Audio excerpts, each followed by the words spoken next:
Hello learners, आज के इस वीडियो में हम लोग कवर करने वाले हैं एमपीटी वर्ग 3 के सिलेबस में साइंस के केमिस्ट्री सिलेबस के बारे में, जिसमें हम लोग देखेंगे जो पदार्थ के आवेशित कण होते हैं वो कितने प्रकार के होते हैं। तो कोई भी पदार्थ जो है वो अणु से मिलकर बना होता है और अणु जो है वो परमाणु से मिलकर बने होते हैं, और इसी परमाणु में हमको क्या दिखाई देता है, इलेक्ट्रॉन, प्रोटॉन और न्यूट्रॉन। ये 3 प्रकार के आपको इसमें जो जिससे परमाणु बना होता है वो दिखाई देते हैं।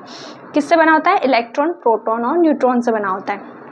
अब यहाँ पर ये देखना है कि आवेशित कण कितने प्रकार के होते हैं। तो आवेश किस में पाया जाता है? सिर्फ इलेक्ट्रॉन में पाया जाता है और प्रोटॉन में पाया जाता है। तो इसके बारे में हम लोग देखते हैं। तो सबसे पहले हम लोग देखते हैं प्रोटॉन, इलेक्ट्रॉन और न्यूट्रॉन के बारे में।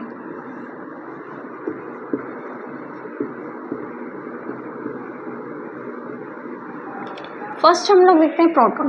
प्रोटॉन कैसा होता है आपका? धनावेशित,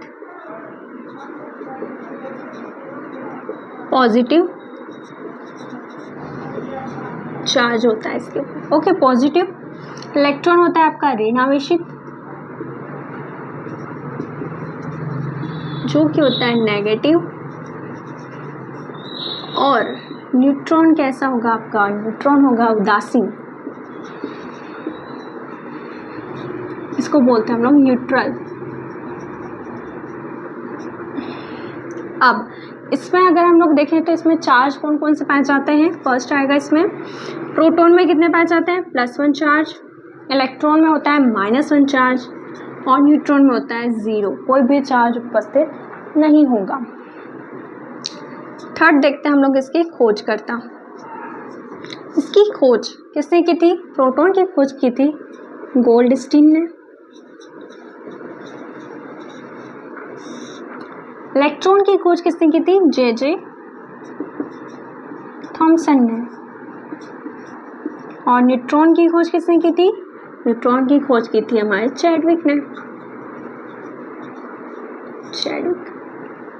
ओके, तो परमाणु में तो कितने पाए जाते हैं रचनात्मक कण? प्रोटॉन, इलेक्ट्रॉन और न्यूट्रॉन 3 होते हैं, बट इसमें से सिर्फ 2 ही जो हैं, प्रोटॉन हो गया, इलेक्ट्रॉन जो हो गया, ये दोनों कैसे होते हैं? आवेशित। कैसे होते हैं? आवेशित कण। ओके, आगे समझ में इतना। अब हम लोग देखते हैं परमाणु की संरचना के बारे में। परमाणु की संरचना को अब हम लोग समझते हैं कि किस तरह से होती है परमाणु संरचना।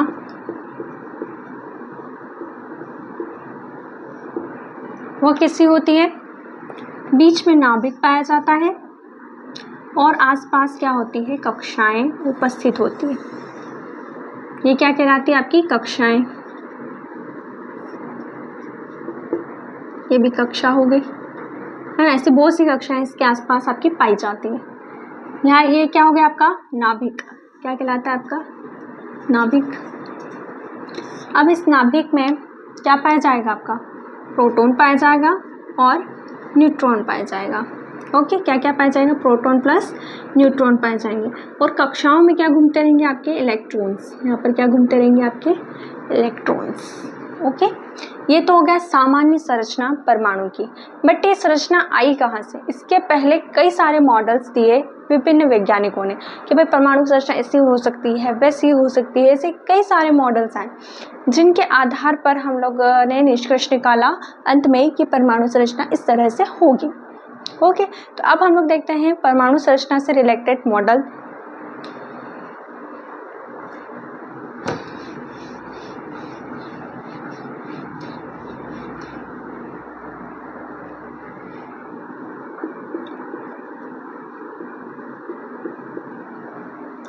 परमाणु संरचना का सर्वप्रथम मॉडल किसने दिया था आपके? तो सबसे फर्स्ट में हमारा परमाणु मॉडल जो आया था वो था थॉमसन का परमाणु मॉडल। ओके, कौन सा मॉडल है सबसे पहला आपका? थॉमसन का परमाणु मॉडल। इसको किसने दिया था? थॉमसन ने दिया था। सीधी सी बात है, किसने दिया था? थॉमसन ने दिया था। और इसको क्या बोला जाता है? हम प्लम पुडिंग मॉडल भी बोलते हैं। और क्या कहा जाता है बताओ? Plum pudding model. और क्या कहा जाता है इसको? Watermelon model. Watermelon model. अब ऐसे क्यों कह रहे हैं? क्योंकि उन्होंने परमाणु मॉडल ही इस तरह से दिया था। उन्होंने क्या बताया था कि परमाणु एक गोल संरचना है।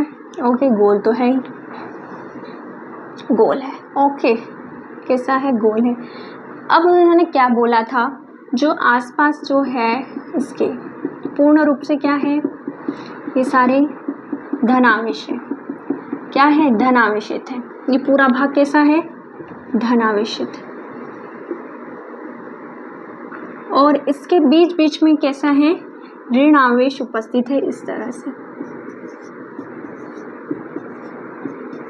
ये क्या है? ऋण आवेश। ये बोला आपके थॉमसन ने। तो इसमें हम क्या देखते हैं? जैसे तरबूज होता है, तरबूज में कैसे होता है? बीज होते हैं काले काले, है ना। लाल तरबूज है और उसके आसपास बीज पे क्या होते हैं? बीज होते हैं काले काले। वह इस कारण से इसको बोलते हैं तरबूज मॉडल, यानी कि वाटरमेलन मॉडल। ओके, अब इसमें कुछ कमियां देखिए कि भाई -4 और +4 आपस में साथ साथ कैसे रह रहे हैं, है ना। ये सारी हमारे पास क्वेरीज आई। और स्पेक्ट्रम जो होता है ना, कोई भी रंग जो शो करते हैं कोई भी पदार्थ, वो किस कारण से शो कर रहे हैं, ये सारी चीज़ें थॉमसन का परमाणु मॉडल नहीं बता पाया। ये इसकी कमियां थी। अब इन कमियों को दूर करने के लिए रदरफोर्ड ने अपना मॉडल दिया, जिसको हम लोग समझते हैं। अब थॉमसन मॉडल के बाद हम लोग क्या देखते हैं? सेकेंड, रदरफोर्ड का परमाणु मॉडल। अब रदरफोर्ड ने क्या बोला?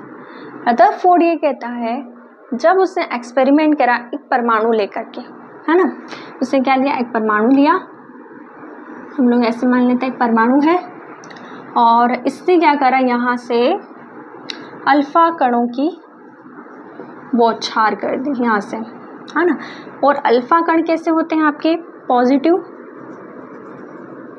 पॉजिटिव चार्ज होता है इसमें। जैसे ही अल्फा कण की बौछार की गई तो कुछ अल्फा कण बाहर निकल गए सीधे सीधे, कुछ अल्फा कण विक्षेपित हो गए इस तरह से, कुछ अल्फा कण रिटर्न आ गए इस तरह से, है ना। और कुछ वापस से विक्षेपित हो गए और कुछ सीधे निकल गए। इस तरह से परिणाम निकले। अब उन्होंने ये निष्कर्ष निकाला कि बीच में कुछ भाग ऐसा है जो कि कैसा है? ठोस है। यहाँ पे एक भाग कैसा है? ठोस है। बाकी भाग परमाणु का जो है वो रिक्त है। यहाँ पे ठोस भाग है, बाकी का रिक्त भाग है, जिसके कारण क्या हुआ? ठोस भाग से अल्फा कण टकराए और रिटर्न क्या हो गए? अपने मार्ग में वापस लौट आए। और कुछ क्या हुआ? इससे टकरा करके दूसरी जगह, दूसरी दिशा में विक्षेपित हो गए, और कुछ अल्फा कण जो है वो सीधे सीधे निकल गए। ओके, ये चीज़ उसने बताई। तो बीच वाला भाग जो ठोस है आपका, वो क्या कहलाता है? नाभिक, न्यूक्लियस, जिसमें आपका क्या होगा? पॉजिटिव चार्ज उपस्थित होगा। ये चीज़ इसने बोल दी। थॉमसन ने क्या बोला कि भाई पूरा भाग भरा हुआ है इसका, है ना, वाटरमेलन जैसा, और उसके बीच में इलेक्ट्रॉन्स। बट इन्होंने क्या बोला कि नहीं, क्या होता है? अधिकांश भाग इसका रिक्त होता है। ये चीज़ बोली। अभी भी हमको स्पेक्ट्रम वाली जो व्याख्या है वो नहीं मिल पा रही थी, इसकी ये कमी हो गई। अब नेक्स्ट हम लोग देखते हैं बोर का मॉडल। अब बोर ने अपना परमाणु मॉडल दिया और बहुत सारे संशोधन किए जो रदरफोर्ड का परमाणु मॉडल था उसमें, और उससे कई सारी ऐसी चीज़ें बताई जो कि पहले अभी तक खोज नहीं हुई थी। सबसे पहली चीज़ उसने क्या बताई? उसने ये बताई कि कोई भी परमाणु होता है उसके आसपास जो है वृत्ताकार कक्षाएं पाई जाती हैं। ऐसी कक्षाएं पाई जाती हैं, वृत्ताकार कक्षाएं पाई जाती हैं, जिनमें इलेक्ट्रॉन परिभ्रमण करते रहते हैं, न ही इनका कोई ऊर्जा का क्षय होता है, ठीक है, ऊर्जा का क्षय नहीं होता है। सेकेंड चीज़ क्या होती है, ये बोली, जो इलेक्ट्रॉन्स है इनकी जो ऊर्जा होती है वो फिक्स होती है और इनका जो ऊर्जा कितनी होती है, h, इनकी जो होती है वो फिक्स होती है। थर्ड चीज़ उसने बताई, जो इनका कोणीय संवेग है, कोणीय संवेग वो निश्चित होता है, कांस्टेंट होता है ना, निश्चित होता है, जो कि क्या होता है, mvr = hc/λ, ये होता है।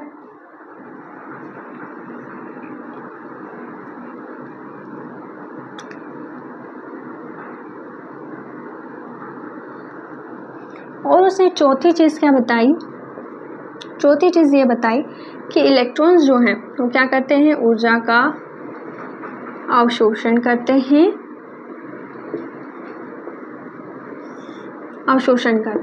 और क्या करते हैं, उच्च ऊर्जा वाली कक्षा में जाते हैं, उच्च ऊर्जा वाली कक्षा में जाते हैं।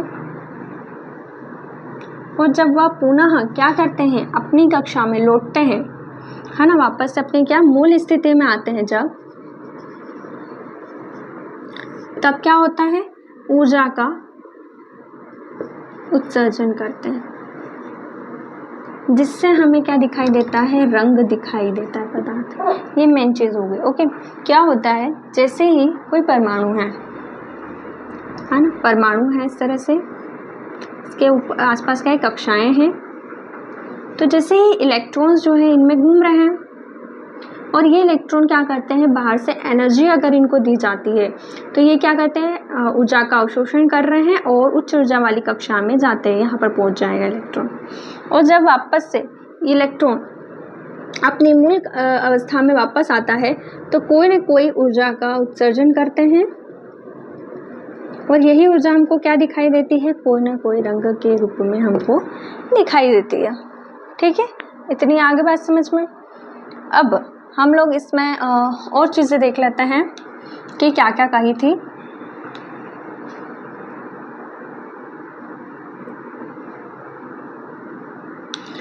एक आता कोणीय संवेग के बारे में, तो जो इलेक्ट्रॉन्स हैं वो क्या कर रहे हैं, एक निश्चित कक्षा में ही घूमते रहते हैं, मतलब इसी कक्षा में घूमते रहेंगे, है ना। इस कक्षा में घूमने में उनका कोई भी ऊर्जा का हानि नहीं हो रही है। ऊर्जा की हानि कब होगी, जब वह दूसरी कक्षा में जाते हैं और वापस लौटते हैं, तब जाकर के उनकी ऊर्जा की हानि हो रही है। जब वह नाभिक के आसपास चक्कर लगा रहे हैं तो उनकी कोई भी ऊर्जा वेस्टेज नहीं हो रही है। ये आगे मैं समझ। अब हम लोग देखते हैं जो इलेक्ट्रॉन का वितरण है वो किस प्रकार से कक्षाओं में होता है। अब हम लोग समझते हैं कक्षाओं में जो परमाणु की कक्षाएं होती हैं आसपास, ओके, उसमें इलेक्ट्रॉन्स का वितरण किस प्रकार से होता है। तो उसको समझाने के लिए हम लोग देखते हैं, एक परमाणु है, इसके आसपास इस तरह से कक्षाएं हैं बहुत सी। ओके, अब इलेक्ट्रॉन का वितरण कैसे होगा, इसके एक सिंपल सा रूल होता है 2n² वाला, 2n², जिसमें n क्या है, इसमें कक्षा, कौन सी कक्षा में है। इन कक्षाओं को बोर्ड ने नाम दिए थे, क्या क्या नाम दिए थे, K, L, M, N, इस तरह से इनको नाम दिए थे।